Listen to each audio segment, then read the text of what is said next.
प्यारे दोस्तों नमस्ते। रूप चौदस पर सुने जाने वाली गणेश जी की कहानी, तो कहानी को पूरा जरूर सुने। एक समय की बात है, एक गांव में एक गरीब किसान रहता था।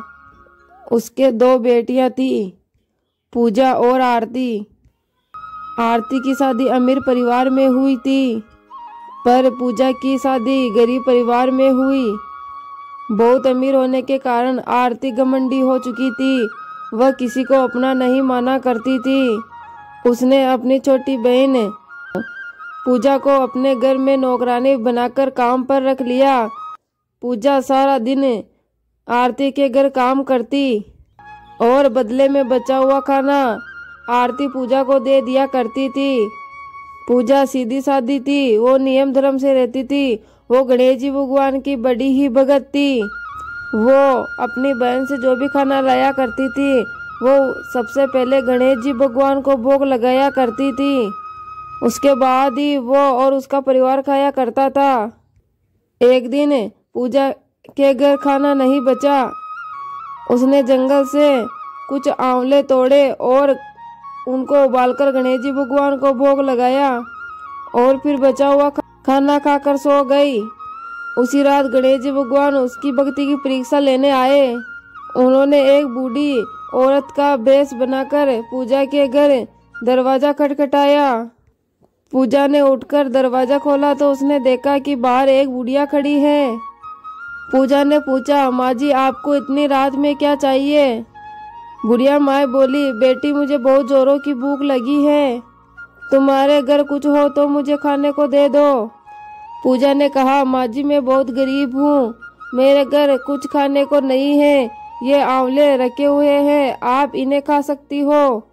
गणेश जी भगवान के रूप में बुढ़िया माँ ने बोला, हाँ लाओ। तो पूजा ने गणेश जी को भोग लगाए हुए आंवले बुढ़िया माँ को दे दिए। खाने के बाद बुढ़िया माँ अपने घर जाने में असमर्थता दिखाई। बुढ़िया माँ को देखकर पूजा बोली, आप चिंता मत कीजिए माँ जी, आप मेरे घर ही सो जाइए। बुढ़िया माँ खा पीकर पूजा के घर ही सो गई। थोड़ी ही देर बाद बुढ़िया माँ की नींद खुल गई और उसने कहा, बेटी मेरा पेट खराब हो गया है। तब पूजा ने कहा, बुढ़िया माँ आप अंधेरे में कहाँ जाएगी, यहाँ घर के किसी कोने में ही निपट लीजिए और अपना हाथ मेरे बालों में पोंछ लीजिए। सुबह उठकर मैं साफ सफाई कर दूंगी। बुढ़िया माँ ने पूजा ने कहा वैसा ही किया। जब पूजा सुबह उठी तो उसके घर बुढ़िया माँ नहीं थी। पूजा को लगा शायद मैंने सपना देखा होगा। ऐसा सोचकर वो नहाने के लिए जब तालाब की ओर चली और तालाब में नहाने लगी तो उसके बालों से जो सोना झड़ने लगा। आसपास के सभी लोग देखकर हैरान हो गए। अब पूजा को रात की बात याद आई और वो दौड़ी दौड़ी अपने घर आई। घर आकर उसने अंदर देखा कि उसके घर के चारों ओर सोने के सिक्के के ढेर हो रखे हैं और वो खुश होकर गणेश जी भगवान का जयकारा लगाने लगी। उसने अपने बेटे को मौसी के घर से तराजू लाने के लिए भेजा। उसका बेटा मौसी के पास जाकर तराजू मांगने लगा। मौसी ने कहा, तराजू का क्या करोगे? बच्चा बोला था। बच्चे ने बोला, माँ सोने का सिक्का नापेगी। आरती ने कहा, घर में खाने को दाना नहीं और सोना नापने की बात करते हो। सच्चाई को जानने के लिए उन्होंने तराजू के नीचे लट्ठा लगा दिया। बच्चा तराजू लेकर चला गया। जब सोना नापने का काम खत्म हो गया तो बेटा मौसी को तराजू देने घर गया। आरती ने तराजू को उलट पुलट कर देखा तो तराजू के नीचे एक सोने का सिक्का चिपका हुआ था। वो हैरान हो गई और उसको विश्वास हो गया कि पूजा बोधनी हो गई है, इसलिए वो अब अपने घर पर काम पर भी नहीं आती। वो दौड़े दौड़े अपने बहन के घर गई और अपनी बहन से पूछा, तुम्हारे पास इतना धन कहाँ से आया? पूजा सरल स्वभाव की थी, उसने सारी बातें अपनी बहन को बता दिया।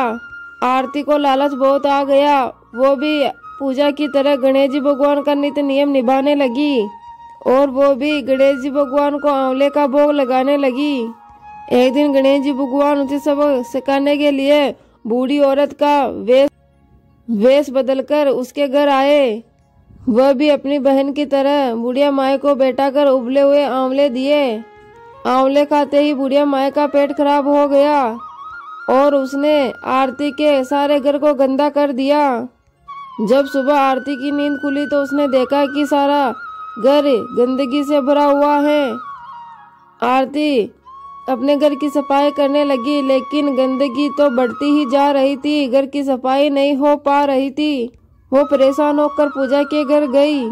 उसने सारी बात पूजा को बताई। पूजा ने कहा, तुम्हारे घर खाने को इतना सारा धन था, फिर भी तूने उबले हुए आंवले गणेश जी भगवान को खिलाए।